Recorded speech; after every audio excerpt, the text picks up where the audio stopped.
ഇപ്പോൾ കോടതിയിൽ നിന്ന് പുറത്തേക്ക് കൊണ്ടുവരുന്നു ചെന്താമര. അതിന്റെ തത്സമയ ദൃശ്യങ്ങളാണ് പ്രേക്ഷകർ കാണുന്നത്.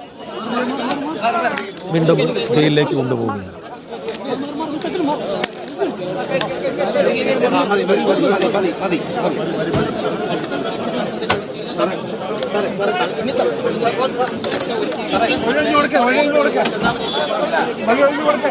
പോലീസ് കൃത്യമായി ചെന്താമരയെ വാഹനത്തിൽ കയറ്റി ഇപ്പോൾ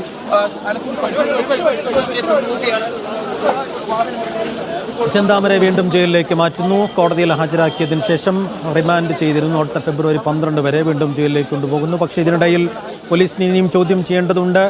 പല കാര്യങ്ങളിലും ഇനിയും വ്യക്തത വരുത്തേണ്ടതുണ്ട്. കൂടുതൽ മൊഴികൾ ആവശ്യമുണ്ട്. ഇപ്പോൾ ഇതുവരെ പോലീസിന് മുമ്പാകെ യാതൊരു തരത്തിലുള്ള കുറ്റസമ്മത മൊഴികളും ഇയാൾ നൽകിയിരുന്നില്ല. ഇന്നിപ്പോൾ കോടതിയിൽ ഹാജരാക്കിയപ്പോൾ പല കാര്യങ്ങളും ജഡ്ജിന് മുമ്പാകെ അദ്ദേഹം തുറന്നു പറഞ്ഞിരിക്കുന്നു എന്നുള്ളത് പ്രധാനപ്പെട്ടൊരു വഴിത്തിരിവാണ്. അത് പ്രധാനപ്പെട്ടൊരു തെളിവും കൂടിയാണ്. അതിനുശേഷമാണ് ഇപ്പോൾ ജയിലിലേക്ക് വീണ്ടും മാറ്റുന്നത്. നാളെ തന്നെ ചോദ്യം ചെയ്യൽ പോലീസ് പുനരാരംഭിച്ചേക്കും. എന്താണ് ഇങ്ങനെ ഒരു നിഷ്ഠൂരമായ ക്രൂരകൃത്യത്തിന് കാരണമായത്? അയാളുടെ മനോനില കൃത്യമായി അറിയേണ്ടതുണ്ടാകും പോലീസിന്. ആ നിലക്ക് നാളെയായിരിക്കും ഇനി ചോദ്യം ചെയ്യൽ പുനരാരംഭിക്കുക എന്ന് മനസ്സിലാക്കുകയാണ്. അഖിൽ തുടരുന്നുണ്ടെങ്കിൽ ഇനി 12-ാം തീയതി വരെയുള്ള സമയം പോലീസിനെ സംബന്ധിച്ചിടത്തോളം ശ്രമകരം വെല്ലുവിളി നിറഞ്ഞ കുറേയധികം ടാസ്കുകൾ ബാക്കിയുണ്ട്. ഏറ്റവും പ്രധാനപ്പെട്ടത് ഈ തെളിവെടുക്കുക എന്നുള്ളതാണ്. ആ പ്രദേശത്ത് ആ വീട്ടിലെത്തിച്ച് തെളിവെടുക്കുമ്പോൾ സ്വാഭാവികമായ പ്രദേശവാസികളുടെ വലിയ എതിർപ്പും രോഷവും പ്രതിഷേധവും ഒക്കെ നേരിടേണ്ടി വരും. ഇപ്പോൾ കഴിഞ്ഞ ദിവസങ്ങളിൽ ആ തെരച്ചിലിലൊക്കെ വലിയ തോതിലുള്ള സന്നാഹങ്ങളുമായിട്ടാണല്ലോ ആ തെരച്ചിൽ നടത്തിയതൊക്കെ. അങ്ങനെ ഒരു പ്രമാദമായ അങ്ങേയറ്റം കുളിലൊക്കെ നടുക്കം ഉണ്ടാക്കിയ ഒരു കേസും കൂടിയാണ്. അപ്പോൾ ഇനിയുള്ള നടപടിക്രമങ്ങൾ പൂർത്തിയാക്കാൻ എത്ര കണ്ട് ഒരുക്കങ്ങൾ വേണ്ടി വരും പോലീസിന്? തീർച്ചയായും ഇനിയും ഒരുപാട് കാര്യങ്ങൾ, അതായത് ഇപ്പോൾ ഈ പ്രതിയെ കോടതിയിലേക്ക് ഹാജരാക്കുന്ന റിമാൻഡ് റിപ്പോർട്ട് സമർപ്പിക്കുന്നു. കേവലം പ്രതിയെ അറസ്റ്റ് ചെയ്ത് ആ സ്റ്റേഷനിൽ നിർത്തിയ സമയത്തുള്ള പ്രക്ഷോഭങ്ങളൊക്കെ തന്നെ നമ്മൾ കണ്ടതാണ്. ഇനി പോലീസിന് മുന്നിൽ ഏറ്റവും പ്രധാനപ്പെട്ട കടമ്പ എന്ന് പറയുന്നത് ഈ പ്രതി കൊലപ്പെടുത്തിയ സ്ഥലത്തേക്ക് കൊണ്ടുപോകണം, ഒളിച്ചിരുന്ന മനസ്സിനുള്ളിൽ കൊണ്ടുപോയൊക്കെ തന്നെ തീരുമാനം തയ്യാറാക്കേണ്ടതുണ്ട്. അപ്പോൾ തെളിവെടുപ്പ് നടത്തേണ്ടതുണ്ട്. ആ കാര്യങ്ങൾ വലിയ വെല്ലുവിളി തന്നെയാണ് പോലീസിന് സംശയം ഉണ്ടാവുക എന്നുള്ള കാര്യം തീർച്ചയാണ്. കാരണം വലിയ പ്രതിഷേധം അവിടെ ഉണ്ടാകും. അതിൽ യാതൊരു സംശയത്തിന്റെയും ഇടയില്ല എന്നുള്ളത് നമുക്ക് നിസ്സംശയം പറയാൻ കഴിയും. കാരണം ജനങ്ങൾ വളരെ വൈകാരികമാണ്. ജനങ്ങൾ വളരെ വൈകാരികമായി തന്നെയാണ് കരുതുന്നത്. കാരണം ജാമ്യത്തിൽ ഇറങ്ങിയ ശേഷമാണ് പ്രതി ഈ രണ്ടുപേരെ കൊലപ്പെടുത്തുന്നത് എന്നുകൂടി നമ്മൾ ആലോചിക്കേണ്ടതുണ്ട്.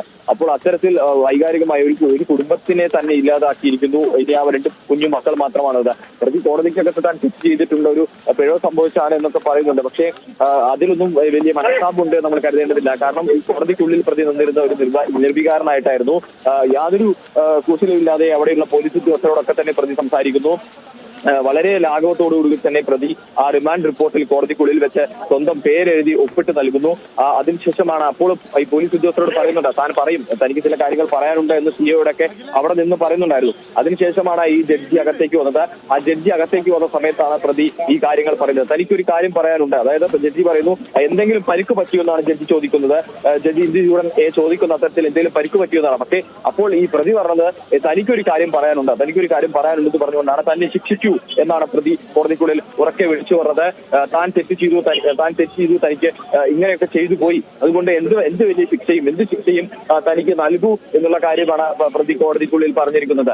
അതായത് ഈ തനിക്ക് 100 വർഷമെങ്കിൽ 100 വർഷം ശിക്ഷ നൽകൂ, തന്നെ എത്രയും പെട്ടെന്ന് ശിക്ഷിക്കും. കാരണം തന്റെ മകളും മരുമകനും ഒക്കെ ഉന്നതരായ നിലയിൽ നിൽക്കുന്നവരാണ്, ഉന്നത സ്ഥാനങ്ങളിൽ അലങ്കരിക്കുന്നവരാണ്. അപ്പോൾ അവരുടെ മുമ്പിൽ തനിക്ക് തല കുനിച്ച് നിൽക്കാൻ കഴിയില്ല എന്നുള്ള ഒരു കാര്യമാണ് പറയുന്നത്. പക്ഷേ റിമാൻഡ് റിപ്പോർട്ടിൽ പ്രതി കൃത്യമായി ആസൂത്രണം ചെയ്ത് താൻ വകവരുത്താൻ നിശ്ചയിച്ചിരുന്ന ആളുകളെ കൊലപ്പെടുത്തിയതാണെന്നുള്ള കാര്യമാണ് റിമാൻഡ് റിപ്പോർട്ടിൽ പറയുന്നത്. അപ്പോൾ അത്തരത്തിൽ ഒരു മനസ്താപമോ അല്ലെങ്കിൽ എന്തെങ്കിലുമൊക്കെ മകന്റെയോ മരുമകന്റെ മുമ്പിൽ തല കുനിക്കുന്നത് പ്രതിക്ക് ഒരു വലിയ വിഷയമാണ് എന്ന കാര്യം ഈ റിമാൻഡ് റിപ്പോർട്ടിൽ പറയുന്നത്. പക്ഷേ കോടതിക്കുള്ളിൽ ജഡ്ജിയുടെ മുമ്പിൽ അത്തരത്തിൽ തന്നെയാണ് പറഞ്ഞത്. എന്തായാലും പ്രതി ഇപ്പോൾ 12-ാം തീയതി വരെ, അതായത് ഈ ഫെബ്രുവരി 12-ാം തീയതി വരെയാണ് പ്രതിയെ ഈ ഇത്തരത്തിൽ 12-ാം തീയതി റിമാൻഡ് ചെയ്തിരിക്കുന്നു. നേരത്തെ അഖിൽ സൂചിപ്പിച്ചതുപോലെ തന്നെ റിമാൻഡ് റിപ്പോർട്ടിന്റെ ഉള്ളടക്കം വളരെ പ്രധാനപ്പെട്ടതാണ്.